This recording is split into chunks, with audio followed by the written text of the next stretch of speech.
Bendiga.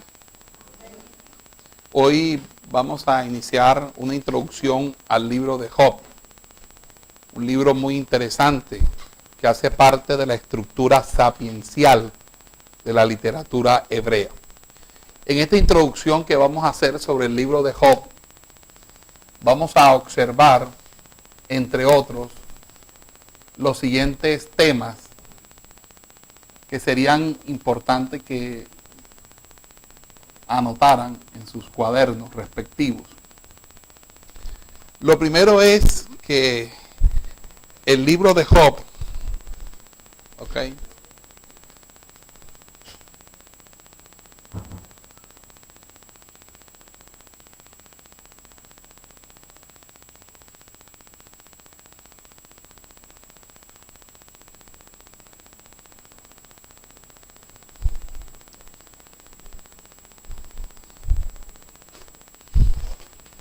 también llamado Job en hebreo, es quizás uno de los textos más antiguos del Antiguo Testamento. Probablemente fue escrito, o su historia se basa en la época patriarcal. Más o menos estaríamos hablando de lo que podría decir el capítulo 11 del libro de Génesis, más o menos se ubicaría. Y el libro de Job habla sobre las realidades que experimentan tanto los hombres como en la antigüedad como hoy, de ser víctimas de situaciones y circunstancias, sea de violencia, catástrofes naturales, y perder sus bienes, sus seres amados y hasta la salud, ser atormentados con dudas acerca de Dios y además de eso desesperarse y lo peor de todo, sufrir la crítica injusta y cruel de otros que consideran que eso está pasando porque se ha pecado o porque se está mal. Sin embargo, pocos hombres han podido experimentar todo ese padecimiento que la Biblia nos describe de manera desgarradora y que aconteció en la vida de Job. Sin embargo, la obra cuenta indiscutiblemente con una descripción de la inmutable bondad de Dios, el cual transformará al final toda la injusticia que contra él, o la aflicción que contra él ha cometido, en verdadera justicia y paz. Fíjense que el libro de Job es un libro muy importante. ¿En qué radica la importancia del libro de Job? Por una pregunta que contesta, y es: ¿por qué los justos sufren?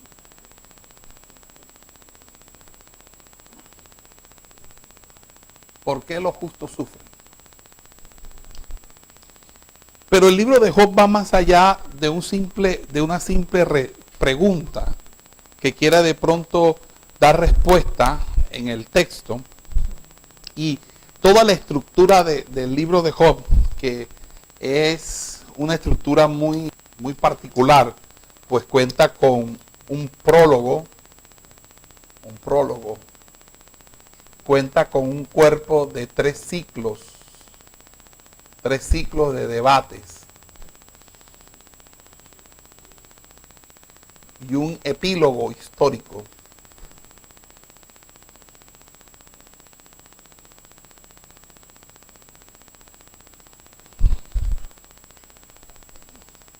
Un epílogo histórico. Es básicamente un texto que creo que se introduce dentro de una discusión muy importante. Y esa discusión es la discusión que hay entre el pensamiento de Oriente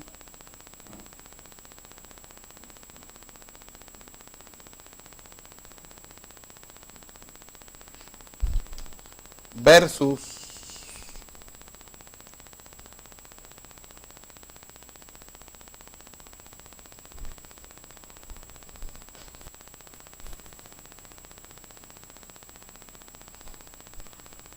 el pensamiento hebreo. Es obvio que hablar del pensamiento de hebreo es referirnos también al pensamiento de Oriente, pero no siempre el pensamiento hebreo está ligado o está relacionado o sigue la misma ruta que el pensamiento de Oriente. ¿Por qué? Fíjense que en el trasfondo de ese libro lo que se da es una situación muy interesante, y es que los amigos de Job van a considerar que Job ha pecado y por ende le ha venido su calamidad.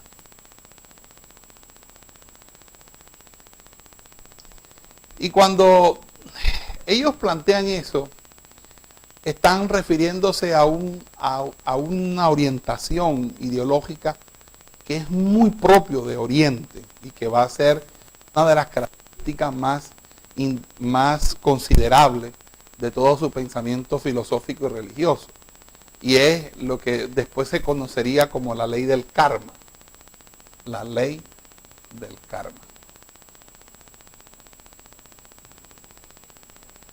Que también se llama la ley de los actos, que consiste en que si tú te portas mal, te va a ir mal.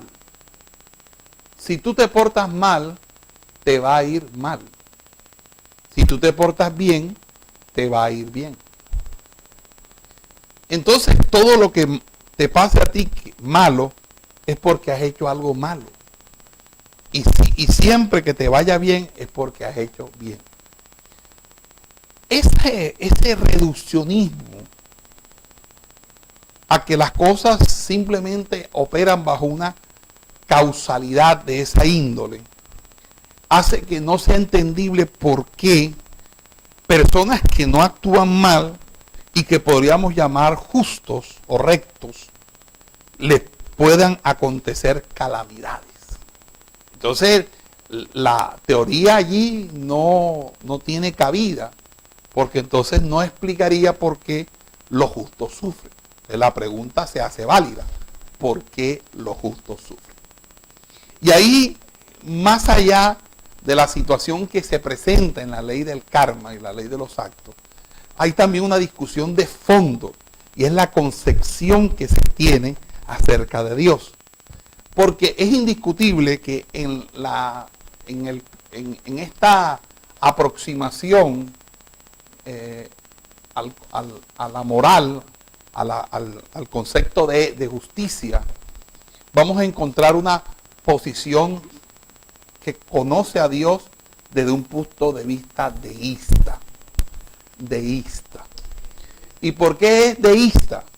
Es deísta en la medida en que está considerando que Dios bien puede ser el creador de todas las cosas, pero que no tiene como objetivo tener una relación personal con su creación, con sus criaturas, porque toda la creación y sus criaturas la dejó a expensas de unas leyes naturales a las cuales él no tiene la más mínima injerencia. Esta postura deísta es una postura que es propia de lo que va a ser el monismo y también el panteísmo. ¿Por qué? Porque la concepción parte de un Dios impersonal. Es decir, en el caso del panteísmo, Dios es sinónimo de la creación. Y en el caso del monismo, Dios es una fuerza impersonal.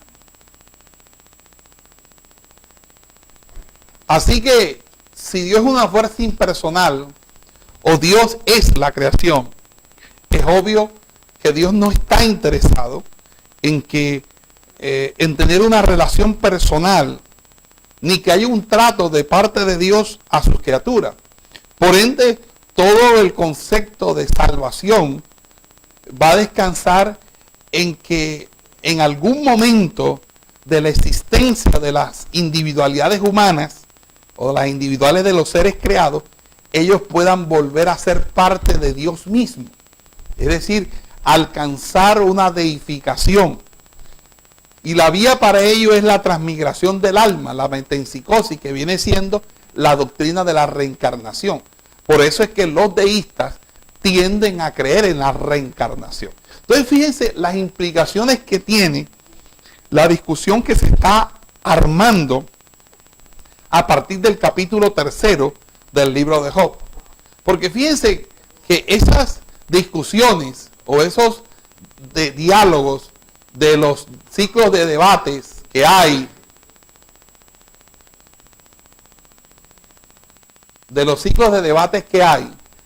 da como supuesto una concepción que de una manera u otra determina a cómo se concibe Dios realmente.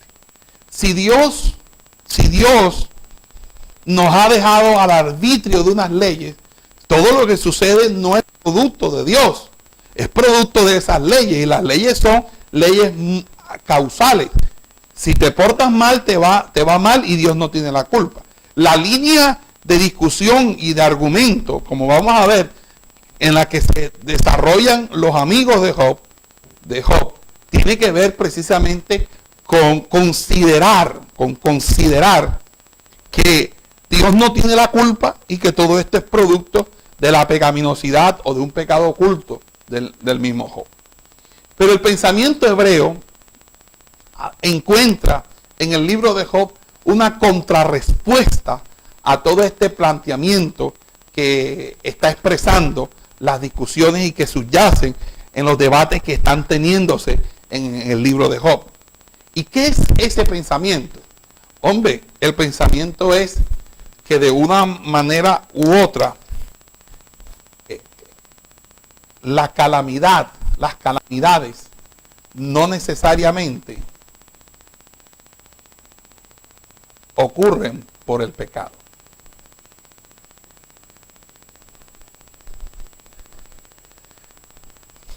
Y que los justos sufren porque hay un trato de Dios para con los justos.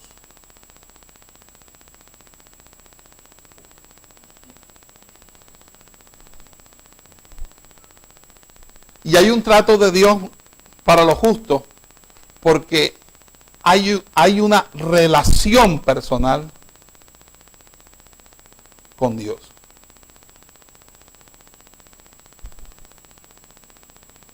Por lo tanto, el concepto es teísta, que a diferencia del monismo, deísta, sí considera a Dios como persona y sí considera a Dios como un sujeto que se interrelaciona con sus criaturas. De tal manera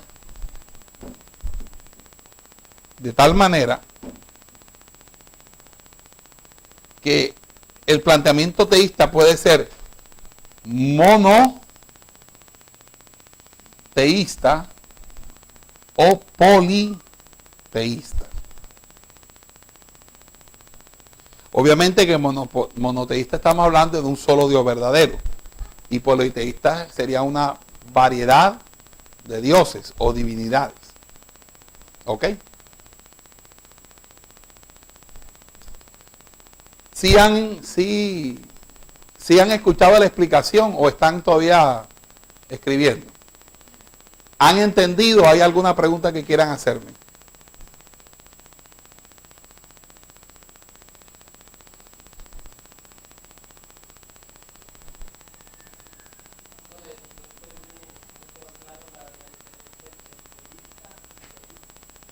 El deísta es alguien que considera que Dios no es una persona, sino una fuerza activa, una fuerza impersonal, una energía cósmica, a la que tú tienes que llegar y convertirte una con Él.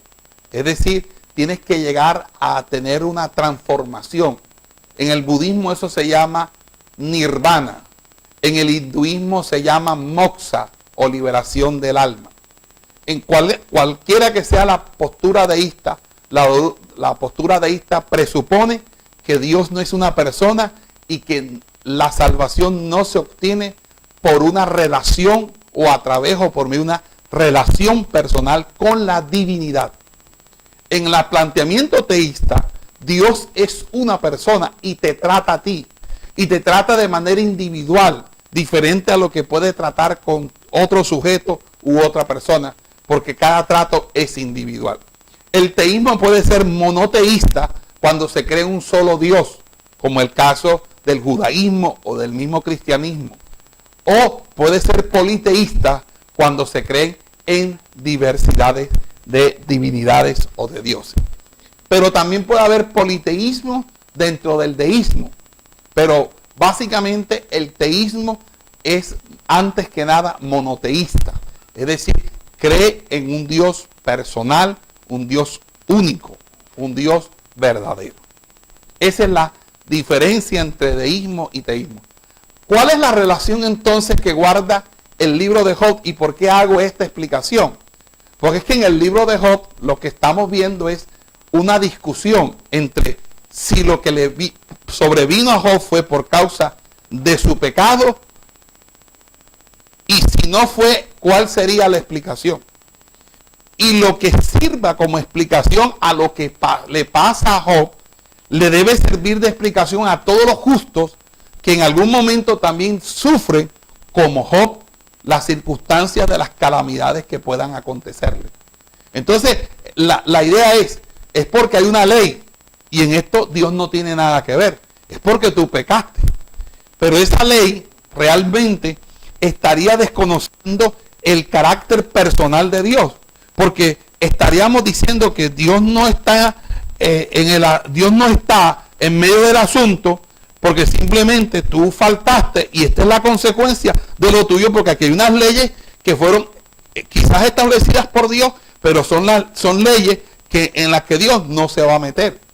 Eres tú el que ha faltado a la ley y te tienes que arrepentir.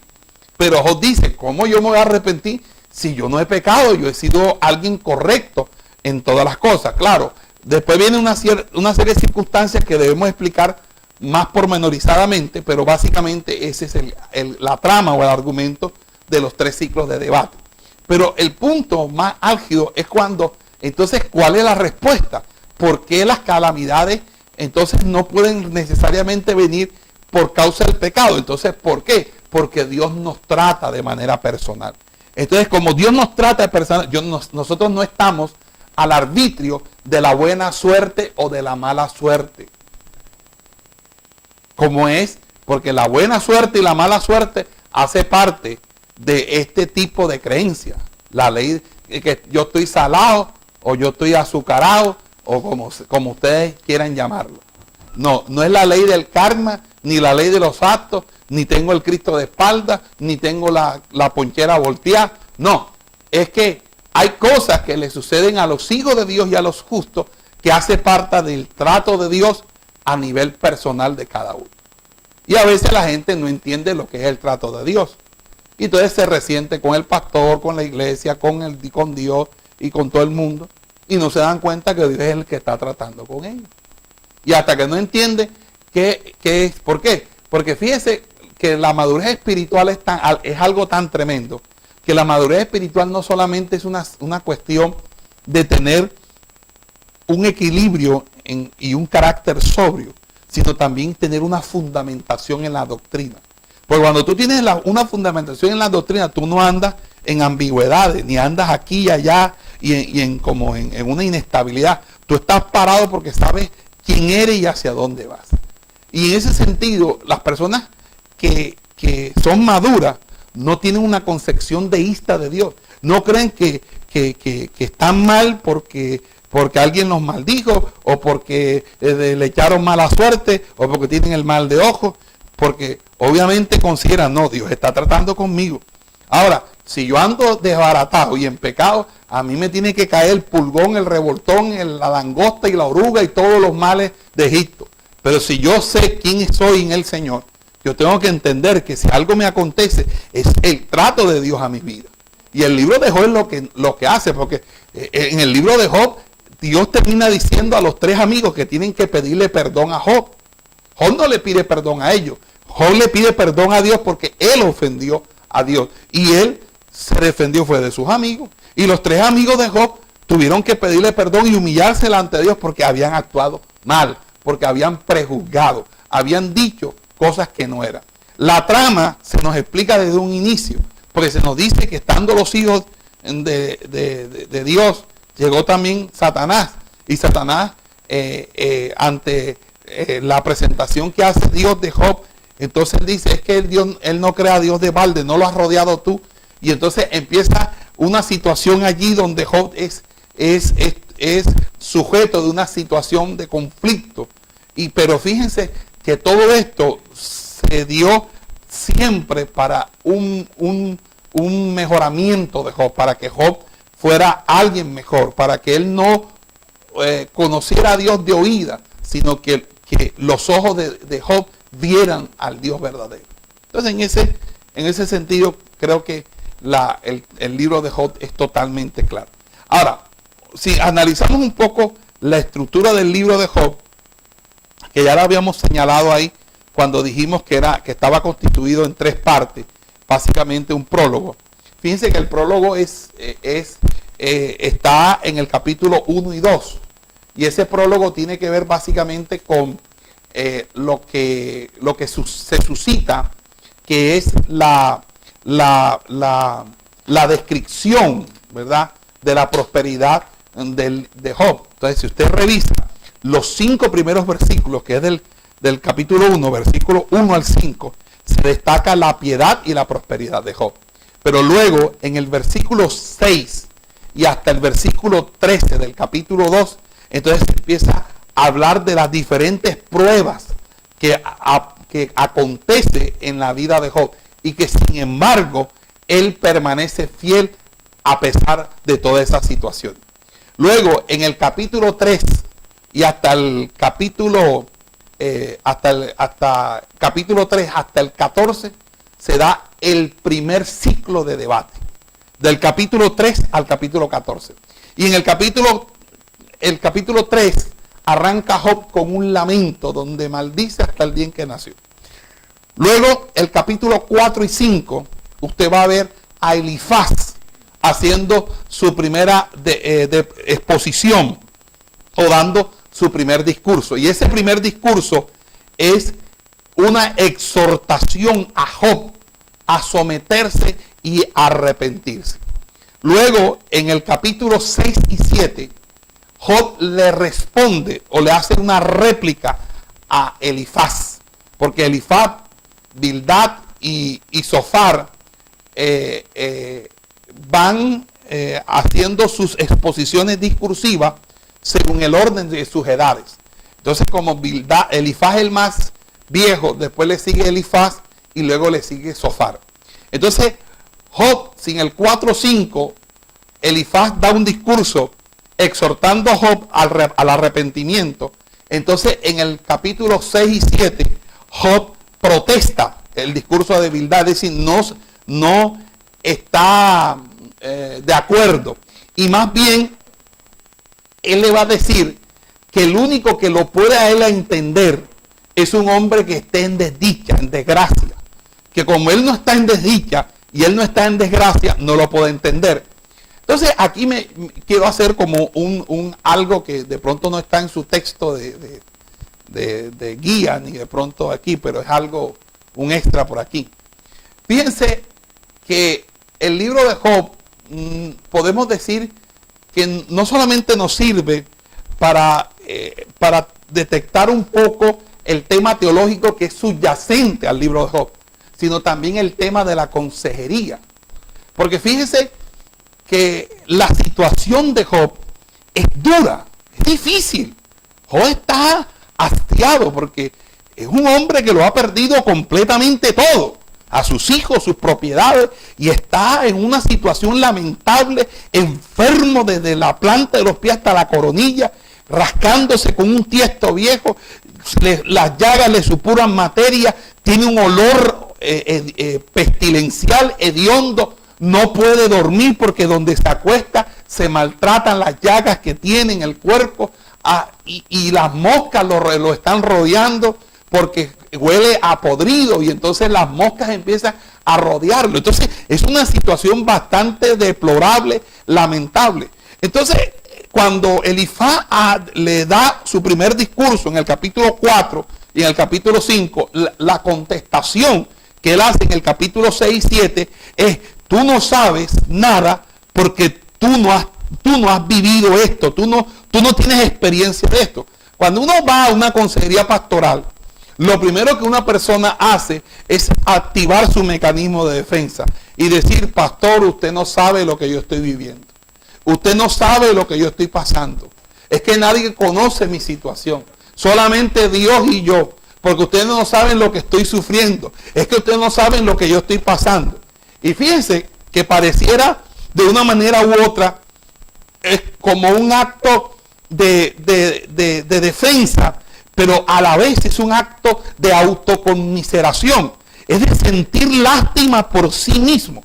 Cuando una persona en una consejería, uno la aborda y tiene este acto de autoconmiseración, la persona está totalmente cerrada para la intervención en la consejería. Porque lo primero que él se está haciendo es totalmente una víctima de todas las circunstancias. Que nadie sabe lo que me está pasando. Es que es fácil que el pastor diga esto. Es que es fácil que usted diga lo otro. Pero él se está defendiendo. Ahora, ¿qué hace que Job tenga que defenderse? Obviamente porque se siente atacado. Es que Elifaz comenzó, y eso que Elifaz no se la tiró tan duro. El que se la va a tirar más duro es Zofar en los capítulos siguientes. Pero cuando él se defiende en el 6 y 7, luego viene Bildad, que es el segundo en el capítulo 8. No sé si usted va con el libro. Yo no voy a poner a leer versículo por versículo. Bendito sea el nombre del Señor. Usted lo tiene que leer en su casa. Amén. Gloria sea al Señor. Y si usted ha leído el libro de Job, a mí me tocó traducirlo del hebreo al español. Entonces, si usted se lo sabe, vaya conmigo.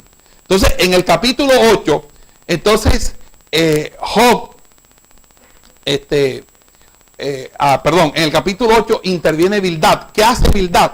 Bildad dice: hombre, las quejas que tú estás colocando ponen en tela de juicio la justicia divina. Ponen en tela de juicio la justicia divina. Tú estás mal, Job. Tú estás colocando a Dios, a la justicia divina, en tela de juicio. Entonces él viene y le responde en el versículo 9 y 10. Y dice que ningún hombre puede discutir su inocencia ante el Todopoderoso, pero sí puede protestar contra el trato injusto de Dios. Fíjense que ahí ya Job está herido. Job ya está ahí herido. Herido porque el consejo o la palabra que le están dando sus amigos lo lleva a una situación extrema.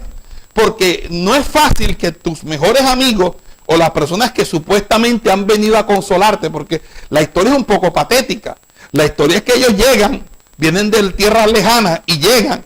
Y cuando llegan ven a este hombre que lo habían conocido en su grandeza, que lo habían conocido en su majestad, con todas las profecías que tenía. Y de pronto este hombre ahora está todo ñacaroso, parece una lagaña mico, que parece hediondo, pestilencial, no tiene plata, no todo se le ha perdido. Y entonces dice: ¿y este qué? Y entonces ven el dolor que el hombre está y se sientan ahí y duran 7 días en silencio.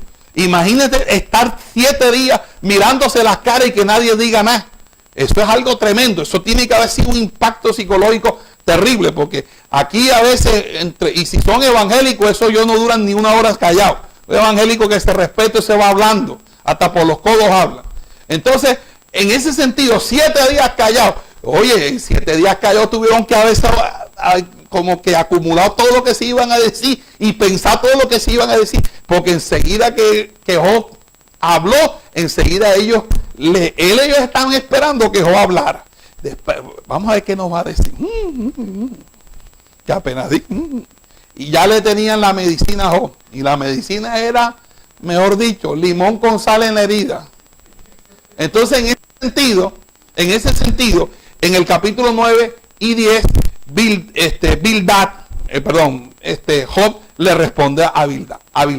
Le dice, oye, nadie puede ser inocente, pero yo tengo el derecho a protestar si me siento tratado injustamente por Dios.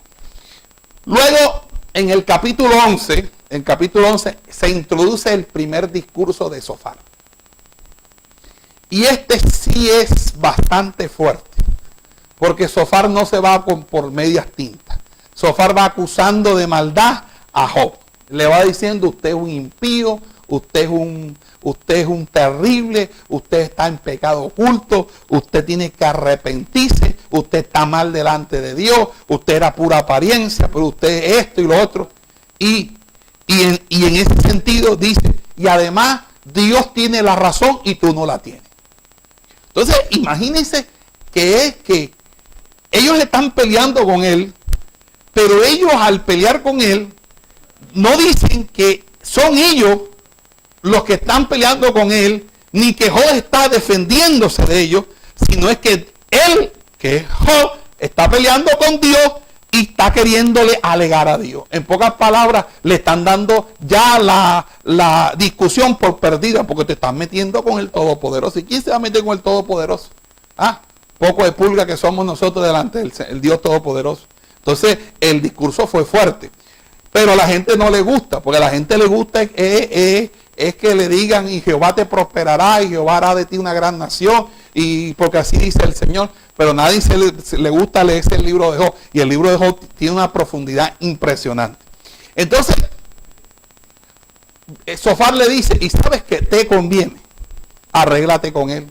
Porque si tú te arreglas con él, algo, Dios te puede ayudar, pero porque el que no se arregle con él no tiene esperanza. Wow. Entonces Job le responde con un discurso mucho más largo, porque Job está más ofendido. Hasta ahora Job había contestado en 2 capítulos. Ahora no, yo me voy a tomar más tiempo y voy a hablar más. Entonces lee capítulo 12, capítulo 13 y capítulo 14. Y fíjense, del capítulo 3 al 14 se cierra el primer ciclo. Y el primer ciclo fue, Job habló, ¿cierto? Bildad lo acusó, Job lo defendió, Elifaz lo acusó, Job se defendió, luego Bildad lo volvió a acusar, se volvió a defender, Zofar lo acusó y se volvió a defender. Pero ahora, como Zofar fue muy hiriente, él extiende un poco más y señala que los malos prosperan y que él sigue defendiendo su integridad. Y eso lo hace porque precisamente hay un parangón ahí con lo que nos enseña el Salmo 73, ¿verdad?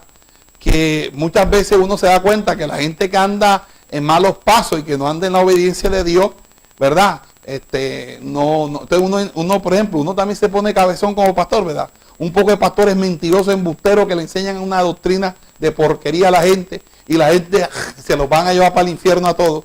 Y uno dice, Dios mío, esa gente engañándose y dejándose engañar. Y uno de pronto dice, y tienen carro nuevo, y todos los años cambian de carro, y no sé qué, y uno a veces no tiene ni para coger el bus. Entonces, en ese sentido, uno como que se puede sentir atraído por de pronto decir algo. Pero el Salmo 73 dice que entrando al santuario comprendí cuál es el fin de todos ellos. Entonces, en ese sentido, él sigue obstinado defendiendo su integridad.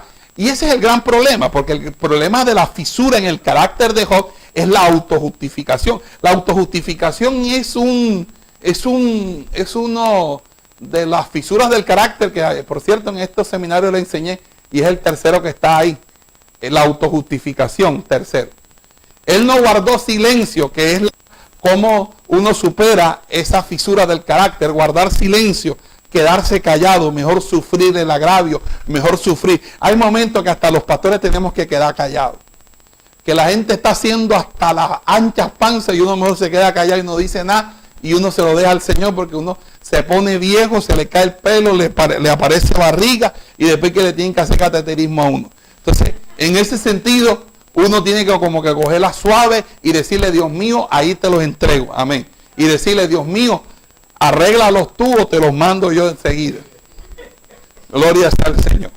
Entonces, el segundo ciclo de debate comienza a partir del capítulo 15, del capítulo 15 hasta el capítulo 21. Y en ese segundo ciclo de debate también, ¿sí? Al 14. Y el segundo va del 15 al 21. En ese segundo discurso, o en ese segundo ciclo, perdón, de debate, comienza en el capítulo 15 el segundo discurso de Elifaz. Vuelve el mismo orden. Elifaz, Bildad y Zofar. En este discurso de Elifaz, Elifaz acusa a Job de presunción. Es decir, tú estás pasando por alto la sabiduría de Dios, de los antepasados, y estás poniendo en tela de juicio la justicia de Dios. Tú no estás atendiendo lo que los sabios antiguos nos han enseñado acerca de la justicia. Tú estás presumiendo, tú estás en una actitud altiva, orgullosa. Entonces como que Elifaz aprieta el discurso. Zofar como que le dio la línea y Elifaz dice, no, Zofar están dando duro, que aquí hay que dar más duro. Entonces como que en el segundo discurso, que es el del capítulo 15, está hablando más fuerte. ¿Qué pasa? Job le contesta.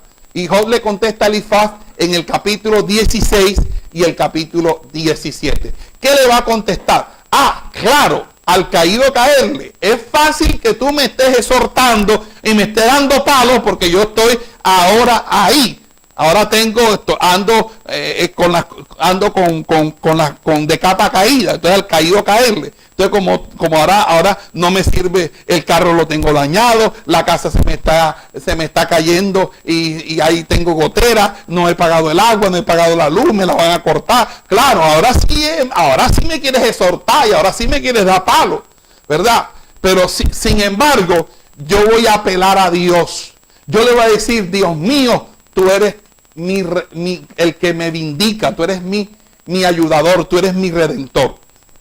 Y ahí es donde, de una manera u otra, él pide a Dios que lo vindique o lo reivindique contra los cargos injustos que están haciendo sus acusadores. Desde ese momento ya él no entiende que ese es un diálogo, es un juicio, es una acusación. Son tres fiscales que quieren destruir la poca reputación e integridad que le queda a Job. Por eso es que Dios se enfada con sus tres amigos. Luego en el capítulo 18, Bildad otra vez da su segundo discurso. Mire, como Job está molesto, entonces Bildad le dice, ¿sabe una cosa? La ira que tú tienes no puede contra el orden que Dios estableció. O sea, por mucho que tú te molestes y te pongas bravo, no vas a poder. Porque todo esto te está viniendo porque tú estás mal. Porque tú estás en pecado. Porque a Dios te está castigando porque te lo mereces. ¡Wow! Entonces en el capítulo 19, ya Job se siente tan apaleado que el capítulo 19, y usted lo lee completo, es una declaración donde Job expresa una total confianza en Dios. Amén. Una confianza en Dios. Luego viene el segundo discurso de Zofar, que es en el capítulo 20. Y en el capítulo dice,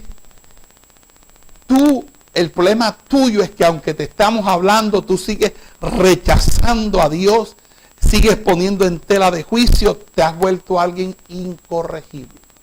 Imagínense. Y en el capítulo 21, Job, que le contesta a Zofar el segundo discurso, dice, no, lo que pasa es que definitivamente el impío no sufre en esta vida. Es la conclusión. Conclusión pesimista. Conclusión pesimista. Entonces fíjense que de una manera u otra, nosotros nos vamos dando cuenta de algo interesante ahí. En una consejería, ciertamente las personas no se abren. Se cierran porque entran en un mecanismo de defensa propio de la herida que están sufriendo, o de la situación conflictiva que están padeciendo. En ese sentido, entonces, por así decirlo, la persona de una manera u otra necesita necesita un espacio. Una persona para restaurarse no es contraproducente que las personas lo acosen y lo acusen. Porque a veces usted comete una falta, ¿verdad? Y usted lo ponen en disciplina o lo amonestan. Ya si está amonestado en disciplina, usted como pastor debe saber de que la disciplina no es suya, es del Señor. Tú puedes poner en disciplina, pero realmente que disciplina es Dios. Esa es la de verdadera disciplina es de Dios. Amén. Si usted es un pastor de Dios, aprobado por Dios, Dios va a respaldar esa disciplina. Y esa disciplina viene de una manera sutil, de una manera expresa, de una manera clara, bien. Entonces, si está en disciplina, entonces que yo va a estar, mira lo que hiciste, y mira lo que hiciste, y mira, y acusándolo, no, ya hay que dejar que Dios empiece a tratar, pasar páginas y dejar que Dios trate con el carácter. Porque a la hora de la verdad, ninguna disciplina es causa de gozo, sino más bien de tristeza. Pero es que la disciplina trae frutos apacibles de justicia a los que en ella son ejercitados. Entonces, cuando en ese sentido uno está en la consejería, uno se da cuenta que las personas no quieren de pronto de una manera u otra que se les toque el tema porque les hiere, le molesta. Y hay personas que no saben atender casos de esto, y entonces lo que hacen es lastimar más a las personas. Y entonces viene la morbosidad. ¿Y cómo hiciste? ¿Y cómo hiciste? ¿Y qué pasó? Y cuéntame y detállame. ¿Eso qué viene? No, eso no importa. Todo consejero que empiece es un morboso. Y si son pecados sexuales, y cuéntame cómo lo hiciste, qué hiciste, cómo lo hiciste. Eso es un morboso. ¿Ah? Como que quiere ver pornografía. ¿Ah? No, a ti no te interesa, ya pecó y ya.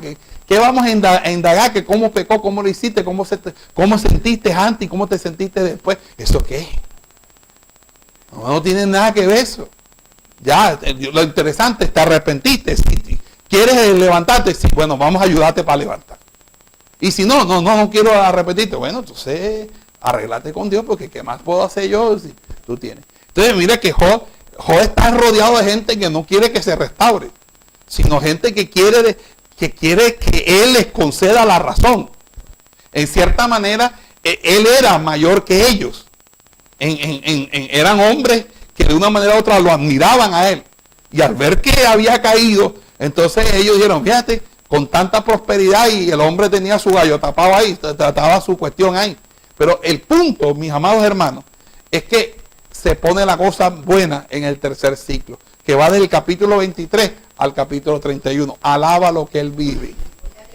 Y si te gozas, amén, alábalo. Del 23 al 31. Hay algo que destaco en esto del 23 al 31.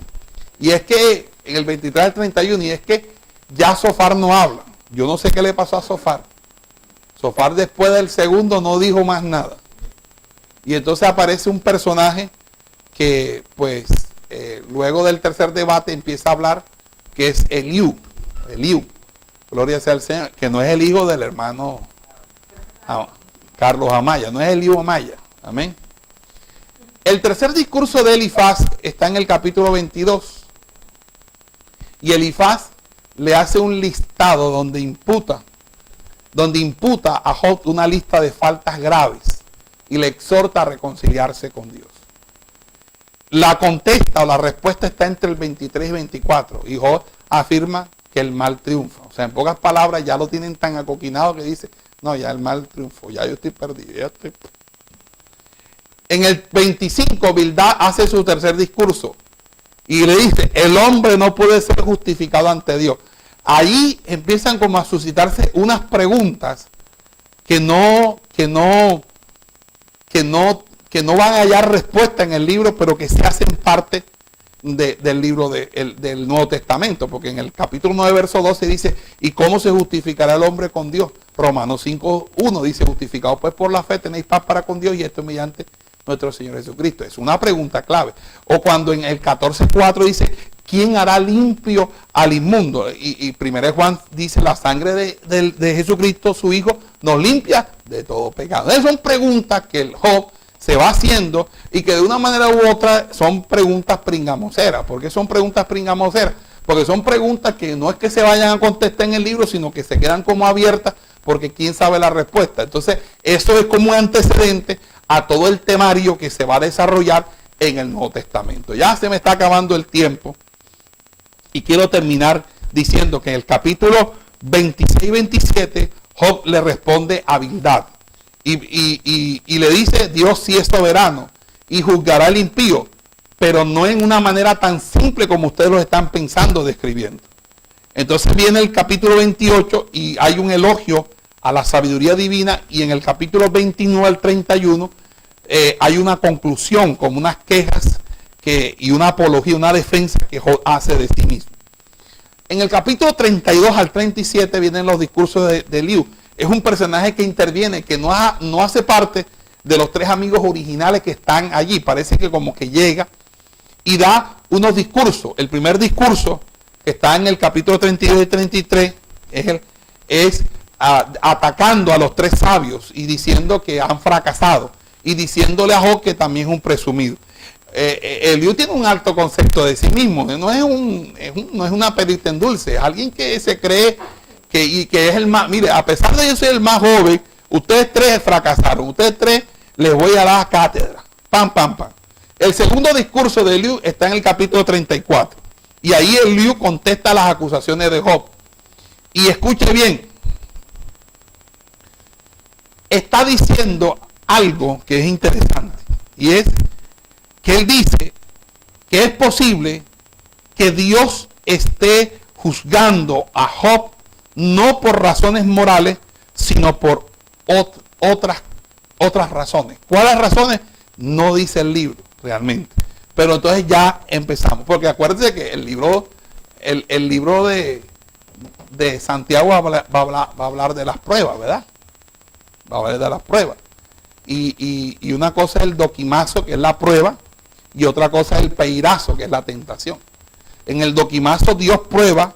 ¿Y qué Dios prueba en el doquimazo? Tu paciencia, tu hipaponén en griego, que significa tu perseverancia, tu constancia, que tú no claudiques, que tú no seas de dos aguas, de dos pensamientos, que no seas ambiguo, que no seas de doble ánimo.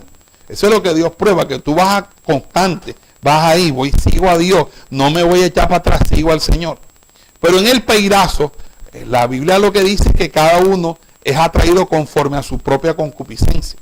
Es decir, que hay una concupiscencia en ti, obviamente que es el viejo hombre que se ha despertado, que tú no lo tienes doblegado en el espíritu, entonces se te levanta y empiezas a quedarte como abanico pegado. Ya, y entonces ahí es que estás mal, estás en la carne. Entonces ya ahí es una evaluación de tu carácter moral. Pero en este caso no se está diciendo, pero fíjense cómo está como antecediendo al tema de las pruebas y de las tribulaciones que hacen parte ya de una teología neotestamentaria. Yo creo que vamos a darlo hasta ahí, porque ya me están diciendo en producción que ya mi hora se terminó. Por eso yo no soy predicador de una hora. Gloria sea al Señor, pero que no hacemos más. Gloria sea al Señor. ¿Y a su nombre? ¿Sí les quedó claro todo lo que hablé? El otro sábado tienen a la hermana Berly, así que van a descansar de mí. Amén. Gloria sea al Señor. Dios les bendiga, Dios les guarde. Tenemos al siguiente profesor. Amén.